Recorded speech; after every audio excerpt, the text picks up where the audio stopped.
और वचन के द्वारा प्रभु ने हमसे बात किया और प्रार्थना के द्वारा जीवन की सहायता लोगों में पहुंचाया। अभी आखिर में और भी प्रभु वचन से हमसे बात करने जा रहे हैं। प्रभु को धन्यवाद देता हूँ। हमने वापस एक बार आधार में कोई दूसरा पत्रोस पढ़ा जाएगा, 10-11 वचन पढ़ेंगे। इस कारण ये भाइयों, अपने बुलाए जाने और चुन लिए जाने को सिद्ध करने का भली भांति यत्न करते जाओ। चलेगा, इतना भी बहुत हो गया, क्योंकि हम प्रभु के आगमन की निकटता में हैं, हमें प्रभु के साथ जाने की तैयारी है। तो उसमें पहली बात है हमारा बुलाहट को और चुनौती को जानना। उसमें हमने पिछले क्लास में एक ही बात देखा। प्रभु ने कहा मेरे पीछे बोले, मेरे पीछे बोले। अभी हम दूसरी बात पर आएंगे। प्रभु बोलता है मेरे पास आओ। क्या बोलता है? मेरे पास आओ, है ना। सबके लिए बुलाहट है। मत्ती 11 अध्याय का 28 वचन, मात्यू 11:28। मैं अगर थोड़ा सा स्पीड में जाएगा तो भी आप लोग रेफरेंस जरूर लिखना, घर में जाकर के और एक बार उस पर मनन करना, तो बहुत गहरा आपको आशीष मिलेगा, है ना। मेरे को बहुत ज्यादा मतलब प्रभावित किया हुआ एक बात है, मैं आपको बांट रहा हूँ, तो आपका भी जिनमें प्रभु महान कार्य करेगा मुझे आशा है। मत्ती 11 अध्याय का 28 वचन। सब परिश्रम करने वालों और बोझ से दबे हुए लोगों मेरे पास आओ, मैं तुम्हें विश्राम दूंगा। देखिए, प्रभु सबको बुला रहा है। बहुत बड़ी बात है। आज दुनिया के सारे लोग मतलब पाप के कारण, पाप के दबाव में लोग इधर उधर भाग रहे हैं, है ना। कहां पर मुझे छुटकारा मिलेगा, है ना। आपको मालूम है आज मनुष्य का सारा समस्या का एकमात्र कारण क्या है? पाप है ना। और पाप की छुटकारा मिलने वाले एकमात्र स्थान प्रभु यीशु मसीह है। प्रभु यीशु मसीह के नाम पर हमें पाप क्षमा है। यीशु मसीह सबको अपने पास बुलाता है। कोई भी प्रकार का कहीं से भी अवस्था क्यों ना हो, प्रभु के पास आएगा तो प्रभु बोलता है मैं तुझे विश्राम दूंगा। आप देखिए कितना एक अद्भुत प्रकार का बुलाहट है प्रियो। यीशु नाम का अर्थ ही मत्ती 1:21 आपको मालूम है, हमें पाप से छुड़ाने वाला या मुक्त करने वाला, है ना। पहले वरना 2:12 में लिखा है उसके नाम पर हमें पाप क्षमा है। काम 10 अध्याय का 43 में लिखा है हर एक पवित्रता एक गवाही देता है यीशु मसीह के नाम पर पाप क्षमा है। देखिए प्रभु हमें सबको हमारे सारे समस्या के जड़ दूर करने के लिए अपने पास बुलाता है। ये परिश्रम करने वालों, बोझ से देवे हुए लोगों, पाप के बोझ में लोग देवे हुए। लेकिन एक बात मैं आपको बताना चाहता हूं, हमें प्रभु के पास आने के समय में जरूर एक प्यास चाहिए। मुझे पक्का छुटकारा चाहिए। क्या चाहिए? एक प्यास चाहिए। प्रभु बुलाने के टाइम पर एक छोटा व्यवस्था वहां पर रखता है। यूहन्ना का सुसमाचार उसका 7 अध्याय उसका 37 वचन। जो मुख्य दिन है, खड़ा हुआ पुकार कर रहा, यदि कोई प्यासा हो, यदि कोई प्यासा हो तो मेरे पास आए। देखा, मेरे पास आए पिए। देखो, यदि कोई प्यासा है तो इसका मतलब प्रभु के पास आने वालों को क्या चाहिए? प्यास चाहिए, है ना। वो छुटकारे के प्रति एक प्यास चाहिए। बहुत बड़ी बात है भैया। आज बहुत लोग प्रभु की उपस्थिति में आता है पर वो प्यास के साथ नहीं आता। देखो 12 साल से रक्त बहने वाला वो स्त्री के अंदर प्यास था, मैं प्रभु के पास जाएगा, उसका वस्त्र भी छुएगा, मुझे छुटकारा मिलेगा। और हुआ, प्यास के साथ आएगा, प्रियो जरूर प्रभु का महिमा देखेगा। प्यास चाहिए। प्रभु चाहता है जो भी कोई मेरे पास आए वो प्यास से आए, है ना। यहाँ पर आपको मालूम है बहुत लोग प्रभु के पास नहीं आते थे। वो लोग प्रभु यीशु मसीह को सही रीति में नहीं पहचान पाया। एक बात मैं आपको बताना चाहता हूँ, मतलब प्रभु के बारे में जानता था परंतु प्रभु को नहीं जानता था। वो था उस समय का मतलब शास्त्री फरीसी लोग, उनके बारे में यूहन्ना का सुसमाचार 5 अध्याय उसका 39 and 40, John gospel chapter 5 verse 39 and 40। तुम पवित्र शास्त्र में ढूंढते हो क्योंकि समझते हो कि उसमें आनंद जीवन तुम्हें मिलता है, और यह वही है जो मेरी गवाही देता है। फिर भी तुम जीवन पाने के लिए मेरे पास आना नहीं चाहते। जीवन पाने के लिए मेरे पास आना नहीं चाहते। देखा, क्योंकि मेरे पास आएगा तभी तुम्हें जीवन मिलेगा। क्यों? क्योंकि वही जीवन की रोटी है ना। उसका 6:35 यूहन्ना 6:35। जीवन की रोटी मैं हूँ, जो मेरे जो मेरे पास आता है वो कभी भूखा न होगा। हाँ। और जो मुझ पर विश्वास करता है हाँ। वो कभी प्यासा न होगा। वाह वाह वाह वाह, क्या प्रभु का वायदा है प्रिय, है ना। प्रभु ने हमें इतना संतुष्टि का जीवन प्रदान करने के लिए तैयार है, लेकिन लोग प्रभु के पास नहीं आता। देखो आज अगर हम प्रभु के पास आया, ये हमारा कोई खूबी नहीं है, ये हमारा खूबी नहीं, ये पिता की ओर से हमको मिला हुआ प्रेम का महान कृपा है। उस अगप्पे प्यार हमको मिला, क्योंकि आपको मालूम है प्रभु के पास जब उस 6 अध्याय कहा 37 मुझे जो कुछ पिता मुझे देता है हाँ देखा, जो कुछ पिता मुझे देता है वह सब मेरे पास आएगा। वो सब मेरे पास आएगा, तो मैं क्या करेगा, और जो कोई मेरे पास मैं भगाएगा, ऐसे ही क्या? नो, से कभी न निकालेगा। ये कहा वो शब्द देखो प्रियो, जो मेरे पास आएगा मैं उसको कभी ना निकालेगा, मैं उसको कभी नहीं भगाएगा, मैं उसको कभी नहीं छोड़ेगा। क्या वायदा है प्रियो, कितना सुंदर बात है। तो हम लोग पिता का था, पिता ने हमें पुत्र को दिया, हम पुत्र के पास आया और यीशु मसीह ने हमें अनंत जीवन दिया।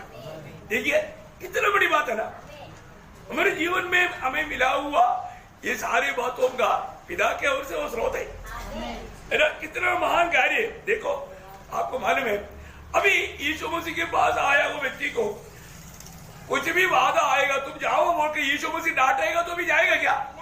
नहीं जाएगा, नहीं जाएगा। सच्चा बुलाहट पाया लोग, सच्चा चुनौती पाया लोग, अरे तुम जाओ जाओ ना, जाओ ना, मेरी बात मत आओ, मेरे पीछे मत आओ, ऐसे भी बोलेगा तो भी प्रभु को छोड़ेगा नहीं। जैसे अभी रूत ने नवमी को बोला, एक बात मत कहो, जाने के लिए मत बोलो, जाने के लिए मत बोलो। ऐसा जो प्रभु से चुनौती पाया, बुलाहट पाया, वो लोग एक ही बात बोलेगा, वही 6 अध्याय का 68 वचन। पतरस क्या बोलते हैं, प्रभु हम कहाँ जाए?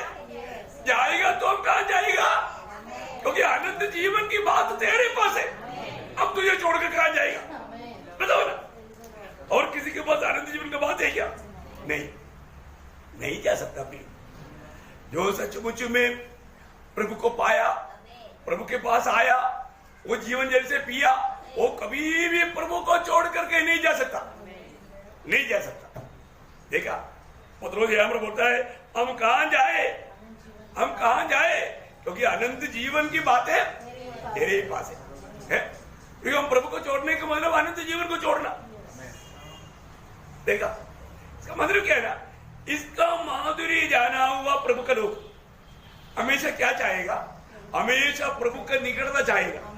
क्या चाहेगा? प्रभु का निकटता।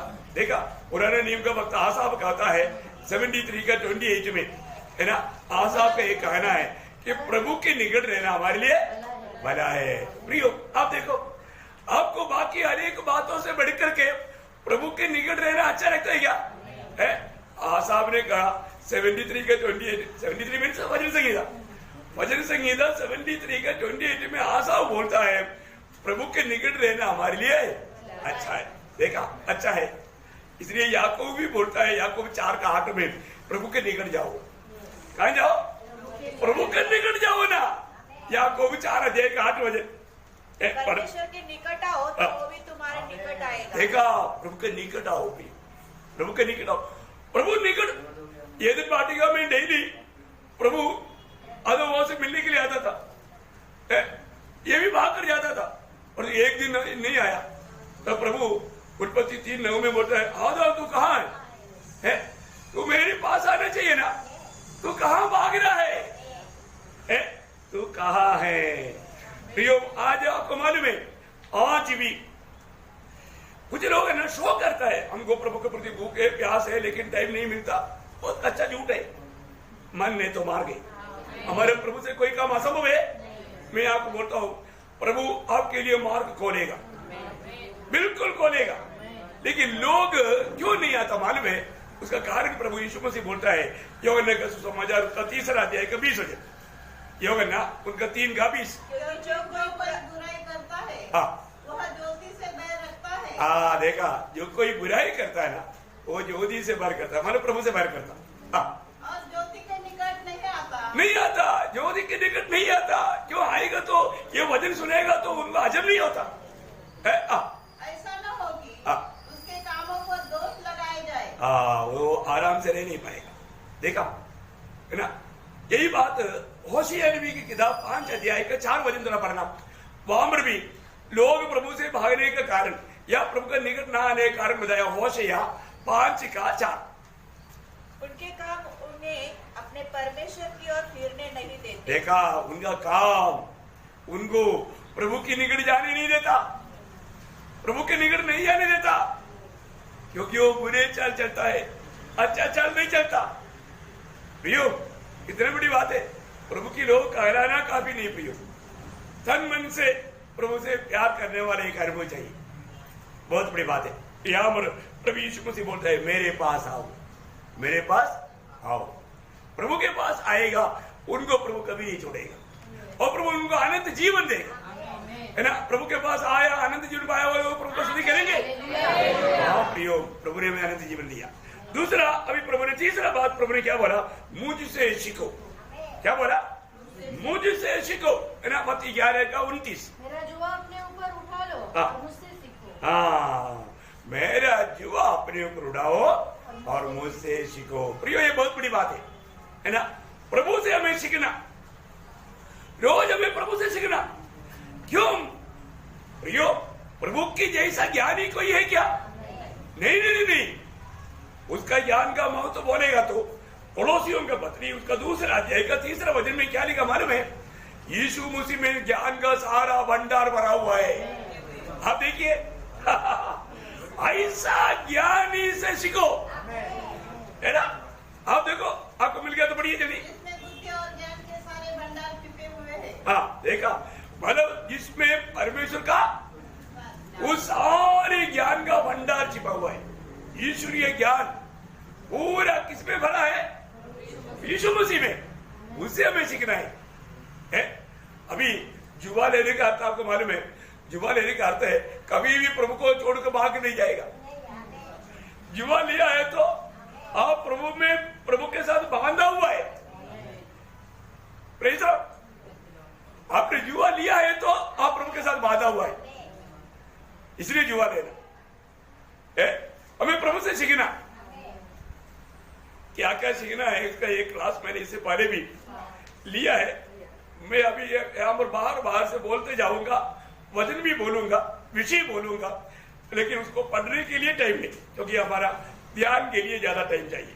इसलिए वाली बात, हमें क्या सीखना चाहिए? प्रभु का भय मानना सीखना चाहिए, है ना। व्यवस्था विवरण 4 अध्याय का 10 वचन, है ना। भय मानना सीखना चाहिए।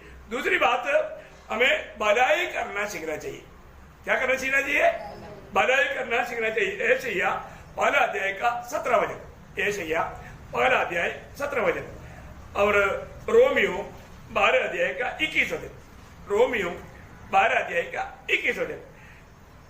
गलातियों 6 का 9 वचन, गलातियों 6 का 9 वचन। और तीसरा बात क्या है? हमें धार्मिकता सीखना चाहिए, धार्मिकता सीखना चाहिए। ये सब प्रभु से सीखने वाली बातें हैं। एशिया 26 का 9 और 10 वचन, एशिया 26 उसका 9-10। और रोमियो 10 अध्याय का 3, रोमियो 10 अध्याय का 3 वचन। देखिए, चारों बात क्या है? उपदेश सीखना चाहिए। क्या चाहिए? उपदेश सीखना चाहिए।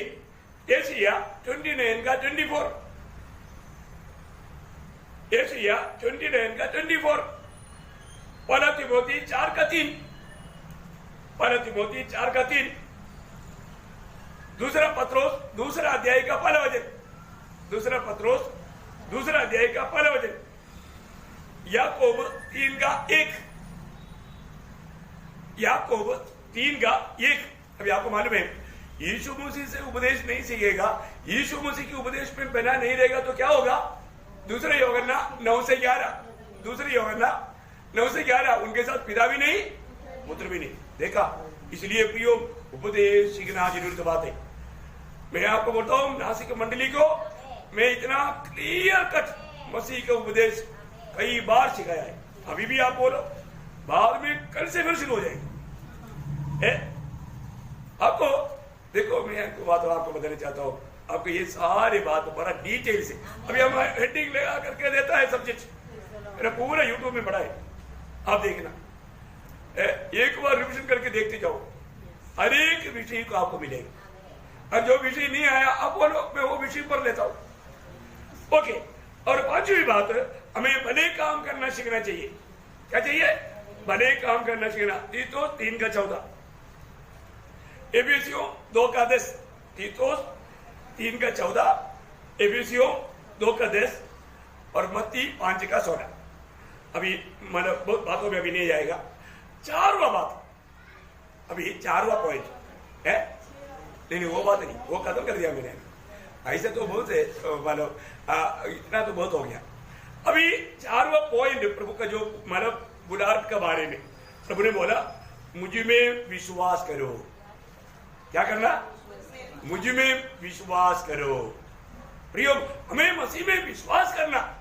आज भी लोगों को मसीह में विश्वास नहीं, वो सच्चा प्रभु है करके विश्वास नहीं, वो एकमात्र उद्धार करता है करके विश्वास नहीं, वो सच्चा जीवित प्रभु है करके विश्वास नहीं। ये एक बड़ा धोखा है। यीशु मसीह ने यूहन्ना का सुसमाचार 14 अध्याय का पहला वचन, यूहन्ना 14, हाँ, मुझ पर भी विश्वास रखो, क्योंकि मैं और पिता एक है। इसलिए परमेश्वर पर विश्वास करने वाला मुझ पर भी विश्वास करना। मुझ पर विश्वास नहीं करेगा तो क्या होगा मालूम है? उसका 8:24, यूहन्ना 8:24, तू अपना पाप में मरकर नरक में जाएगा। क्या होगा? पाप में मरकर नरक में जाएगा। देखिए प्रियो, हमारे जीवन में प्रभु में विश्वास करना कितना जरूरी बात है, क्योंकि आपको मालूम है प्रभु ने हमें उद्धार पाने के लिए कोई हार्ड काम करने के लिए बोला क्या? नहीं, सिर्फ विश्वास की व्यवस्था, विश्वास की व्यवस्था। पहला तिमोथी 1 अध्याय का 3 वचन। प्रभु के पास 2 व्यवस्था नहीं, एक ही व्यवस्था, वो है विश्वास की व्यवस्था। उस विश्वास की व्यवस्था में प्रभु काम करता है। मनुष्य के लिए जो भी चाहता है वो सब प्रभु में है ना। जब गलातियों 3:26, गलेशियंस 3:26, तुम सब उस विश्वास के द्वारा जो मसीह यीशु पर है परमेश्वर की संतान हो। देखा, आज हम प्रभु का संतान कैसे बना? प्रभु यीशु मसीह पर विश्वास करने के द्वारा। देखा, प्रभु यीशु मसीह पर विश्वास करने के द्वारा मिलने वाला आशीष के बारे में बहुत लंबा लिस्ट है। आज आप जो शांति अनुभव करता है, क्यों अनुभव करता है ना? इब्रानियों 4 अध्याय उसका 3 वचन, इब्रानियों 4:3, बहुत सुंदर वचन है, शुरुआत पढ़ना। परंतु हम जिन्होंने विश्वास किया है उस विश्राम में प्रवेश करते हैं। देखा, जिन्होंने विश्वास किया उन्होंने विश्राम में प्रवेश किया। देखा, विश्वास करने वालों को वो परमेश्वर की उस शांति में, उस आनंद में, उस आशा में सब प्रवेश है। Praise Lord. इसके ऊपर भी बोलने के लिए जाएगा तो कितना बात बोल सकते हैं, टाइम को देख करके आगे बढ़ना पड़ता है। पांचवी बात प्रभु बोलता है, मुझ में बने रहो। पांचवी बात क्या है? मुझ में बने रहो। आप लोग ये सब हेडिंग वाला पक्का लिखना, क्योंकि बाद में भी आपको ध्यान करने के लिए है ना, जरूर प्रियो, हम लोग ये बार बार ध्यान करना चाहिए है ना। प्रभु बोलता है, मुझ में बने रहो, यूहन्ना 15 अध्याय के 4-5 वचन। हाँ। जैसे डाली यदि दाखलता में बनी न रहे तो अपने आप से नहीं फल सकती, हाँ। वैसे तुम भी यदि मुझ में बने न रहो हाँ। तो नहीं फल सकते। मैं दाखलता हूँ, तुम डालियाँ हो। हाँ। जो मुझ में बना रहता है, जो मुझ में बना रहता और मैं उसमें, वह बहुत फल फलता है। बहुत फल फलता है। देखा, बहुत फल फलता है, और मुझे छोड़कर कुछ नहीं कर सकते। देखा, समझ लो, प्रभु में बना रहने का अर्थ कितना गहरा है भैया, है ना। प्रभु में बना रहने का अर्थ, जो बना नहीं रहेगा तो क्या होगा? बना नहीं रहेगा, प्रभु का बोलकर चलेगा है और उसमें फल नहीं, उसमें बना नहीं रहेगा तो क्या होगा? उसका दूसरा वचन में लिखा है, काटा जाएगा, काट दिया जाएगा है। वही 15 का 2 में लिखा, काट दिया जाएगा। जो डाली फल नहीं लाता नहीं फलती और हाँ। उसके बाद काट डालता है। काट डालता है। प्रियो, हमें प्रभु ने बुलाया है, प्रभु ने चुना है। किस लिए चुना, किस लिए बुलाया? उसी 15 अध्याय का 16 वचन में लिखा है, तुम फल लाने के लिए चुना है ना। 15 के 16 में क्या लिखा? तुमने मुझे नहीं चुना, परंतु मैंने तुम्हें चुना है और तुम्हें नियुक्त किया कि तुम जाकर फल लाओ। तुम जाकर के फल लाओ और तुम्हारा फल बना रहे। हाँ प्रिय, देखिए फल लाना। आज भी आपने देखा मुझ में वो फल है कि नहीं? प्रभु में रहने वाला, लोगों में होने वाला सबसे बड़ा फल आत्मा का फल है। आत्मा का फल एक बार बोलेंगे?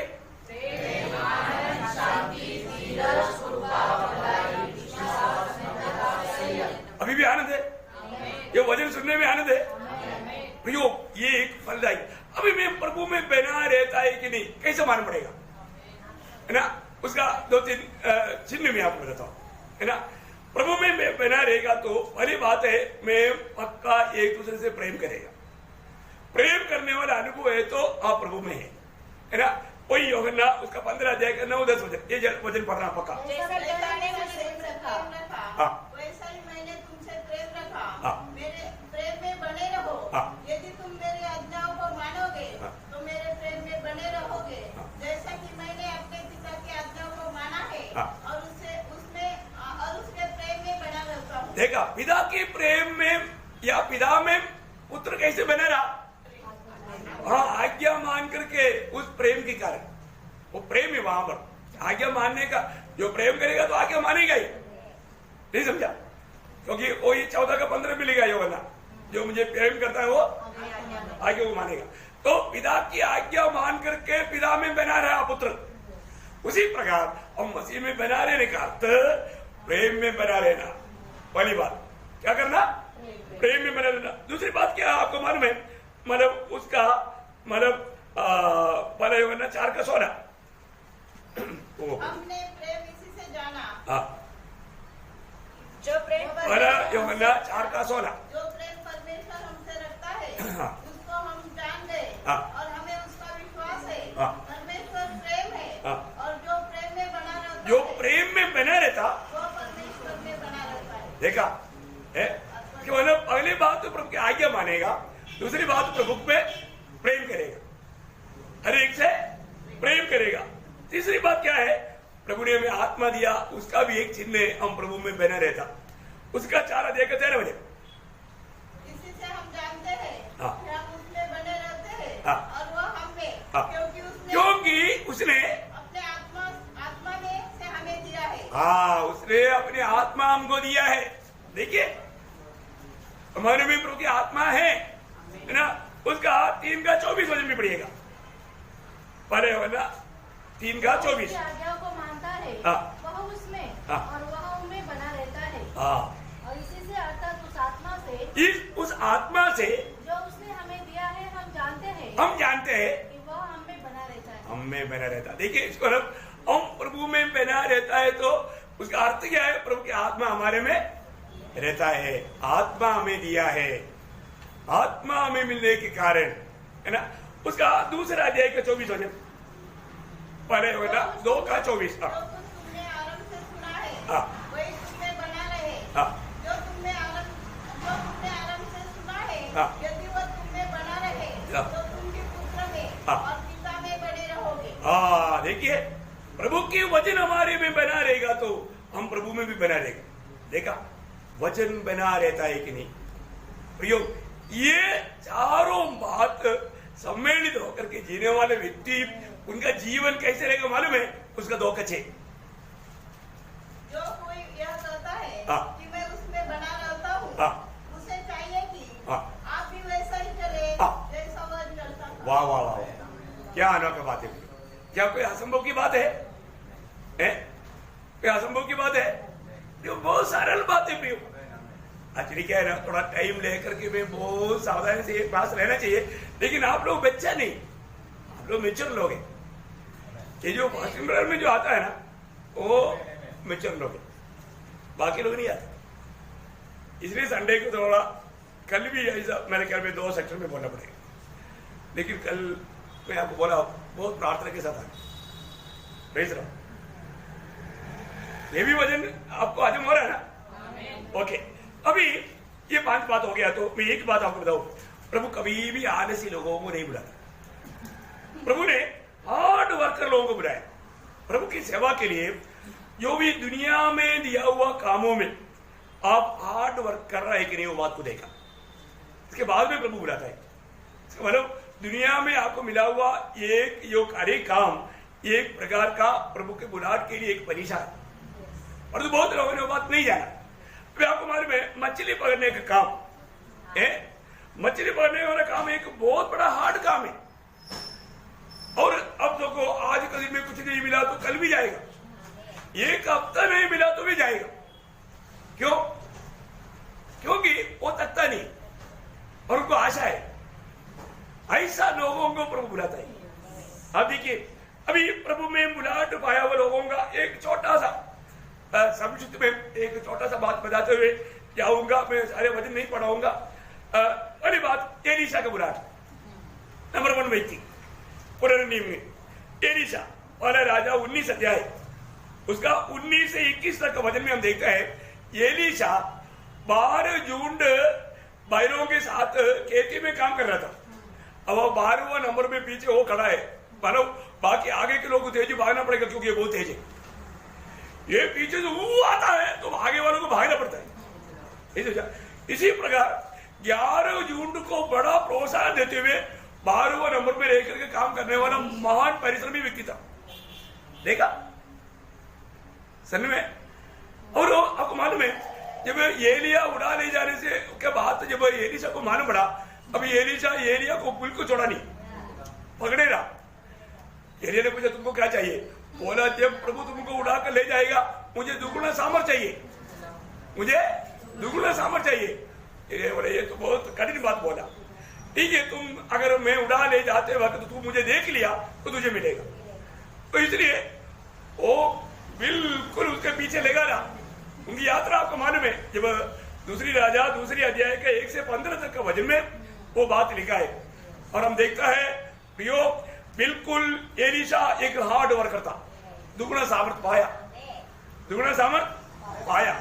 मैं अभी ज्यादा उधर विस्तार में अभी बोलने की जरूरत नहीं क्योंकि आप लोग भागों को जानता है ना।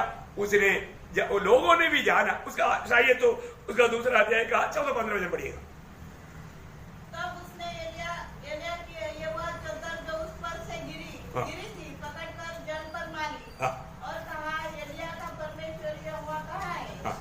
जब उसने जल पर मारा तो वो इधर उधर 2 भाग हो गया और एलीशा पार हो गया। उसे देखकर भविष्यवक्ता के चेले जो यरीहो में उसके सामने थे कहने लगे एलिया में जो आत्मा थी वही एलीशा पर ठहर गई है। देखा उन्होंने जाना एलिया की आत्मा दुगुना सामर्थ्य में उस पर ठहरा हुआ है। बहुत बड़ी बात है भी। ओके ये एलीशा का बात। दूसरी बात मोशे। मोशे के बारे में निर्गमन उसका 3रा अध्याय का 1 से 10 तक का वचनों में हम देखता है इत्रो का भेड़ बकरियों को चराते हुए वो चलते चलते होरेब तक आया और जलने वाले झाड़ को देखकर उसको निकट गया। प्रभु ने उसको बुलाया। बात मालूम है मोशे एक हार्ड वर्कर था। भेड़ों बकरियों को चराना एक हल्का काम नहीं। इधर उधर भागने की नहीं पर उसके पीछे भागते भागते निर्गमन 3रा अध्याय उसका 1 से 10 तक का वचन निर्गमन 3 का पढ़ने की जरूरत नहीं, मैं बताते जाऊंगा क्योंकि टाइम थोड़ा कम है ना। तो मोशा एक हार्ड वर्कर था इसलिए क्योंकि वो मेरा भेड़ बकरियों को चराने वाला काम में हार्ड वर्क चाहिए। एक सुस्त आदमी है तो जंगली जानवर ले जाएगा, तो एक अलर्ट व्यक्ति और एक हार्ड वर्कर था। तीसरा गिदियोन। प्रभु ने गिदियोन को बुलाया। न्यायियों की किताब 6 अध्याय का 11-12 वचन। न्यायियों 6 अध्याय 11-12। आपको मालूम है गिदियोन उस चक्क के पास में अभी गेहूं माला काट रहा है, उसका दान अलग कर रहा है। वो बुद्धिमानी के साथ कर रहा है। फिलिस्तियों के हाथ में पड़ने नहीं दिया।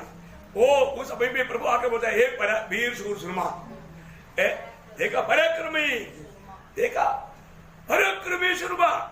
प्रभु उनके साथ रहा। वो एक हार्ड वर्कर था। दुश्मन को अपना फसल लेने नहीं दिया, बहुत होशियारगिरी का काम किया। ऐसा लोगों को प्रभु चाहता है।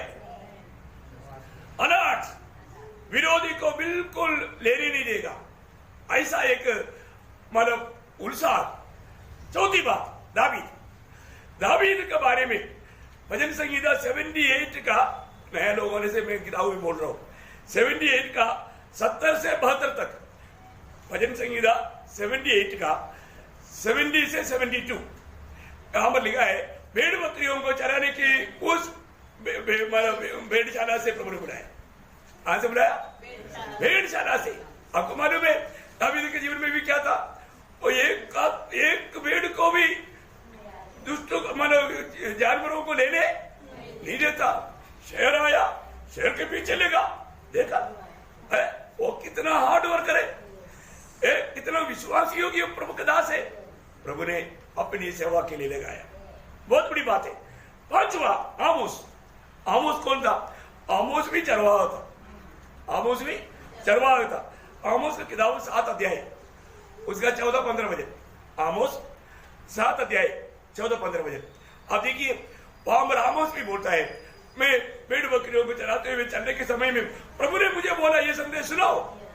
प्रभु ने मुझे पकड़ा, प्रभु ने मुझे नियुक्त किया, इसलिए मैं प्रभु का वाणी सुनाता हूं। देखिए कितनी बड़ी बात है भैया, हार्ड वर्क करता। भेड़ बकरियों को चराने वाला काम एक बड़ा हार्ड वर्क है ना। और हम देखते हैं कि चेले लोगों को भाग आप पढ़ना बहुत अच्छी बात है, क्योंकि आपको मालूम है चेले लोग, अधिकतर लोग कौन था? मछली पालने वाला था। मरकुस का सुसमाचार उसका पहला अध्याय, उसका 16 से 20 तक वचन जल्दी पढ़िए। गलील के झील के किनारे जाते हुए उसने शमौन और उसके भाई अंद्रियास को झील में जाले डालते देखा, क्योंकि वे मछुए थे। यीशु ने उनसे कहा, मेरे पीछे आओ, मैं तुमको मनुष्यों के मछुए बनाऊंगा। वे तुरंत जालों को छोड़कर उसके पीछे हो लिए। कुछ आगे बढ़कर उसने जब्दी के पुत्र याकूब और उसके भाई यूहन्ना को नाव पर जालों को सुधारते देखा। उसने तुरंत उन्हें बुलाया और वे अपने पिता जब्दी को मजदूरों के साथ नाव पर छोड़कर उसके पीछे हो लिए। देखा, यहाँ पर हम देखते हैं कि चेले लोग भी सब हार्ड काम करने वाला था। आपको मालूम है प्रियो, मछली पकड़ना है तो वो व्यक्ति को छिपना पड़ता है, तभी मछली मिलेगा। हम मसीह में छिप जाने का, यीशु मसीह सिर्फ दिखाई दे। ऐसे लोगों को प्रभु चाहता है। बहुत आत्मिक गहरी बात, उसके अंदर बहुत कुछ बात है, लेकिन मैं एक बात आपको बताना चाहता हूँ। वहां पर भी हम देखता है कि मानव सागर से लटक कर मछली पकड़ करके जीवन बिताने वाले लोग थे, हार्ड वर्कर्स थे। और 7वां बात पौलुस कौन था?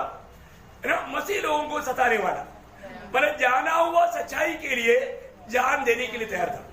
ऐसे व्यक्ति था, जाना हुआ सच्चाई के लिए, इसलिए प्रभु ने उसको चुना। ना, प्रेरितों 9:4, उसका 15-16 आप रेफरेंस लिखिएगा, क्योंकि आपको सब मालूम है, मैं उसको पढ़ाने की जरूरत नहीं। और उसका 1 तिमोथी 1 अध्याय का 12-13 वचन है ना। प्रभु ने विश्वासियों की जानकर प्रभु ने पौलुस को बुला करके अपनी कामों में सेवा में ले गया। ये था मन प्रभु बुलाने वाला लोगों का एक खूबियत, एक सविशेषता। अभी बुलाए हुए लोगों को खास 3 जिम्मेवारी है, वो भी बोल करके मैं खत्म करेगा, है ना। खास 3 बुलाट आया हुआ लोगों को, चुना गया हुआ लोगों को खास 3 जिम्मेवारी। ये बहुत गौरव का बात है ना, ये हर एक लोग समझना। पहली बात, वो परमेश्वर के साथ विश्वास योग्य रहना चाहिए। नंबर 1 बात क्या है? परमेश्वर के साथ विश्वास योग्य रहना चाहिए। मत्ती 25 का 21, उसका 23, प्रकाशित वाक्य 2 का 10, प्रकटीकरण 2 का 10, और भजन संगीता 101 का 6। भजन संगीता 101 का 6 लिख पाया? वापस बोलो। मत्ती 25 का 21 और उसका 23 और प्रकाशित वाक्य 2 का 10 और 101 का 6। 101 का 6। ओके।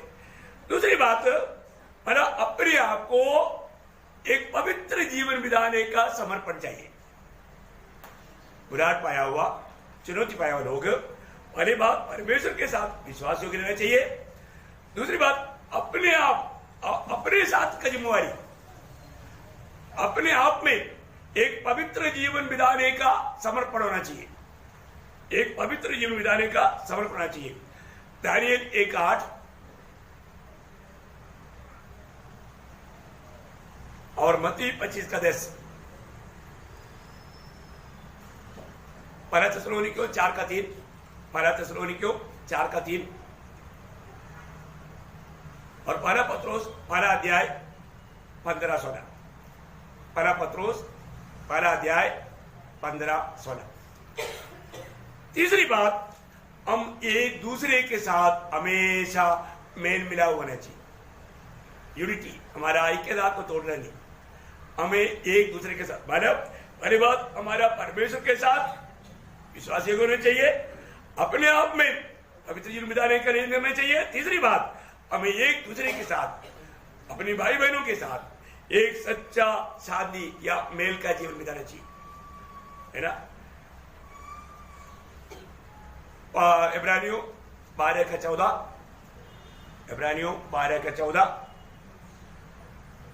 रोमियो 12:18, रोमियो 12:18 और मत्ती 25:40, मत्ती 25:40। तो प्रियो, इसलिए एक दो बात मैं बोल करके ये विषय को खत्म करना चाहूंगा। प्रियो, इस प्रकार बुराट पाए लोग हमेशा प्रभु के लिए, प्रभु की खातिर कष्ट सहने के लिए हमेशा तैयार रहना, कष्ट सहने के लिए, क्योंकि दूसरा तिमोथी 2 अध्याय 11-12 वचन में प्रेरित पौलुस कहता है, जो उसके साथ कष्ट सहेगा वो उसके साथ राज करेगा। है बड़ी बात है, जो उसके साथ कष्ट सहेगा उसके साथ राज भी करेगा।